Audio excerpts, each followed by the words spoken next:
Welcome to another episode of the USATF Journey to Gold Zone podcast. I'm Amy Begley, and I'm here with a special guest today, Cooper Lutkenhaus. And we are so excited because you have been on a tear lately, 800-meter specialist. So I want to hear all about it, and I have so many questions for you on how you race this 800. But tell us a little bit what you're going to be doing this weekend. Nike Nationals 800 on Saturday. Just planning to go out there, run as fast as possible, and just do everything I can and leave it all on the track. So you've had a really amazing career, 146 both indoor and outdoor in the 800 meters. You have broken some records by amazing people. Josh Hoey, indoor record that you broke at Millrose, and then you broke Michael Granville's outdoor record just recently. So tell me about those two races and what they kind of meant to you and how you went into them. Did you go into them thinking you were going to break those records?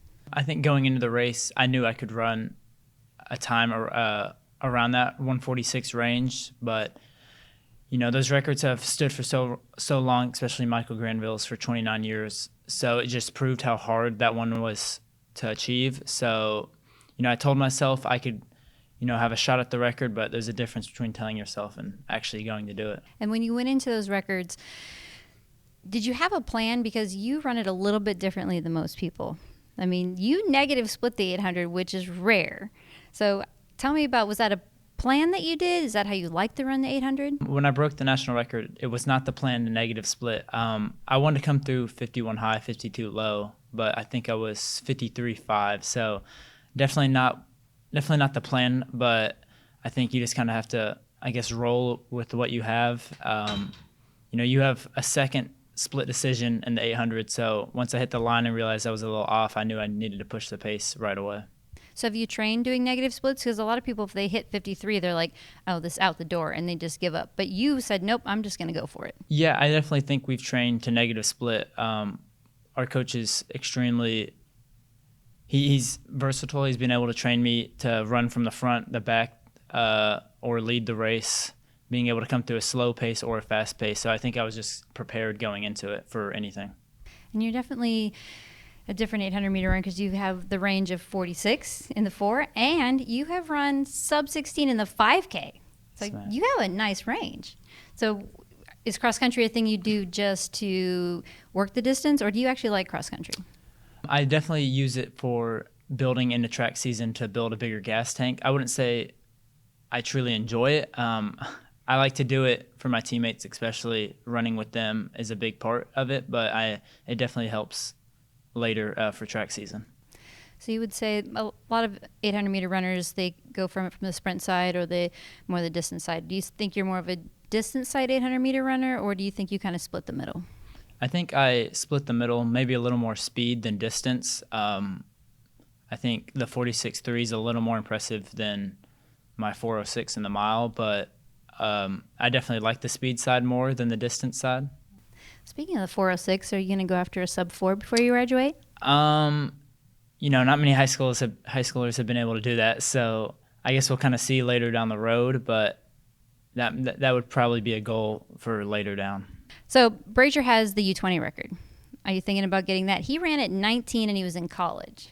So have you thought about that, looked at that? I haven't looked at it recently. I didn't know it was 143, so. Yes, 143.55. Donovan Brazier, I mean, world champion, so that'd be some big shoes to fill for sure. He's still got 3 years till he did it. So, again, how I said earlier, that'd be, I think, something to look down the road. So speaking of big shoes to fill, our men's middle distance have just been on fire the last few years, and some of those guys made different decisions. You had about 3 or 4 of them that went the college route, and they continued to do well. And then you had a couple others that, you know, skipped college altogether, like Hoey and Kessler, and they've obviously done really well. So down the road, are you even looking at that? But though it's a little different now with the NIL, so skipping college is not quite what it used to be, but I'm assuming you haven't thought about that yet and what you want to do down the road. I'd like to go to college for at least a year or two. I think it's better just not even as an athlete, just as the college experience is something that once you go pro, you can't go back to it. So And then with all the, new NCAA rules, it makes it a lot easier to stay in college than turning pro. Definitely is. It definitely a much easier decision now you can make that money and still get everything paid for and have the nice structure. It's hard to have a structure outside of college. It's not the easiest thing, to say the least.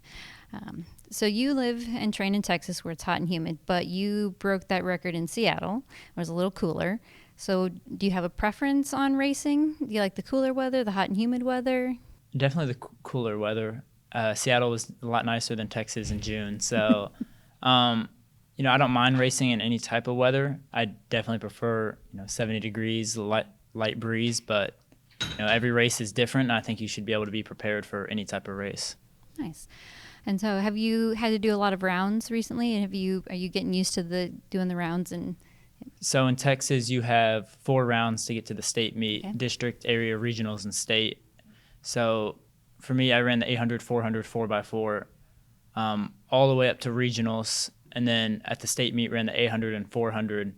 So you have a week in between district, area, regionals, and then regionals to state, you get a week and a half to prepare. So I think I'm pretty used to rounds, how to recover in between with only a few days.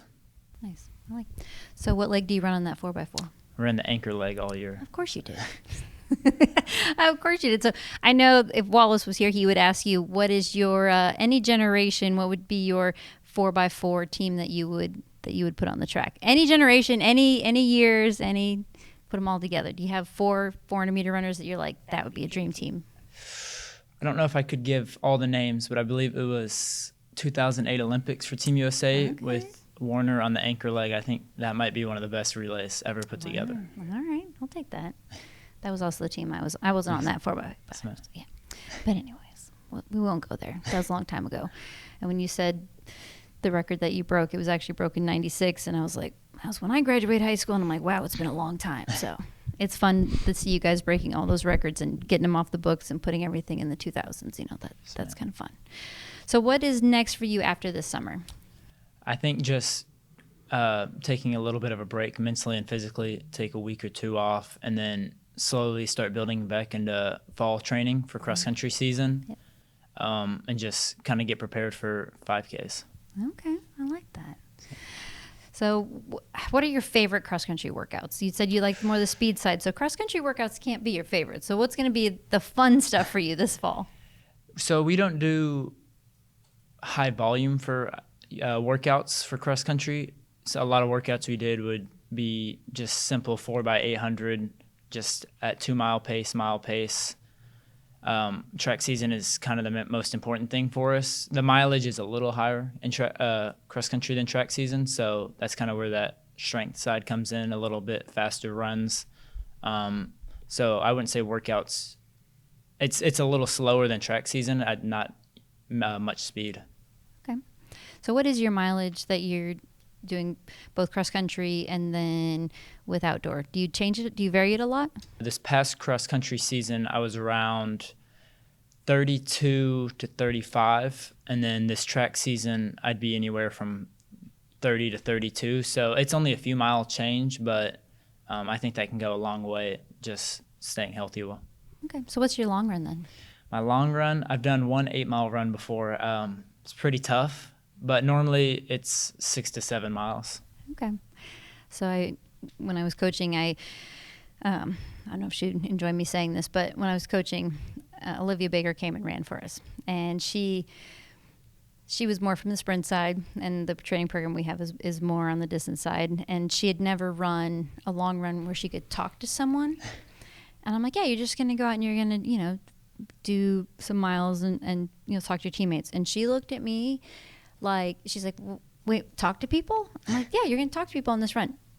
I don't talk when I run. All right, well, we're going to learn to do a long run. It was just the funniest thing. So when you say you're more on the sprint side, but you've actually done long runs and you probably actually talk to your teammates and stuff. And now Olivia will say she loves the long runs and loves talking to her teammates. But it was just the funniest conversation because she looked at me like I had 3 heads going, what do you mean talk when you run? It's probably my favorite comment I've ever had an athlete say. So I'm assuming that you've always done the long runs and you've always enjoyed that part of it. Yes, ma'am. And I know you did a lot of sports when you were in middle school, but I'm assuming you are just now only running. Mm-hmm. Okay. So any other hobbies outside of running right now? Video games. Okay. Just hanging with friends and family are kind of the main things. So what video games? We've been learning all the different video games when people come. I don't play many, probably just college football. Okay. All right. So what is your favorite college team then? For football, I don't know if I really have any. Okay. Just kind of play with them all. Okay. I was just going to kind of, maybe you were going to give us a little insight of where you'd like to go to school. I was just going to run with that, but that's all right. Just not going to give that away yet. Yeah. You're like, no. We were talking about so who is coaching you? You talked about your coach a little bit, but I'd like to give him a shout out. Coach Capot has been coaching me all this whole year. He's brand new this year to our school, first year, so a lot of trust put into him this year. Everything he's done for me has led up to this point, how fast I've been able to run, so all the credit goes to him. And I'm assuming the family has been a big part of all of this training and all the things. I know your dad was a runner. I know your brother ran 150, so you beat his time. Was that maybe a little bit of a goal that you also had to run faster than him? Yes, ma'am. Our family's definitely competitive, but we also, we always congratulate each other after races, always watch each other's races. So, it's competitive, but also we want each other to do the best we can. So when you're taking this time off, what is the thing that you do outside of running? Because some of the athletes that we've talked to said, man, I can't wait to just go do all the things that I say no to. So what are the things that you're excited to go do during downtime that you kind of don't do during the year? Maybe stay up a little later than normal. I think that might be one of the big answers. Yep. Have a soda occasionally. Don't do that much during in season. Nice. Just eating a little more junk food also than normal, but I don't think anything changes too much outside of it. Your go-to junk food? I have to say Panda Express. Oh, we're going like fast food, not junk food. Junk food. Okay. Fast food. Okay, that works. And what's your soda of choice then? Root beer. All right. Speaking of future stuff, and after you take time off and you come back, down the road, I know you're only 16, but going to college, NILs have opened up a lot of opportunities, instead of going pro, but dream partnerships for NILs and sponsorship. What do you think? It's hard to say there's one brand that would be the perfect one to go to. I think they all have a reason to go to their brand. So they all have their positives, their upside. So, I think I'd be lucky to have any of those brands sponsor me. Any brand, huh? All right. So every brand does have their pluses and minuses. It just depends on what's going to fit right and, who maybe the best offer. All right. So if you could have a lifetime supply shipped to you all the time of just any little thing, what would you choose? I think running shoes. Or any snacks. Okay. Snacks? How about, but running shoes, yes. Lifetime supply of running shoes would be great, but we're not going to, go to a sponsor, so that's fine. But if you could have snacks, candy, bananas, I don't know, whatever. Definitely gummy clusters, little candy. Okay. It's definitely had some on the way up here on the plane ride, so okay. That'd definitely be lifetime supply. All right.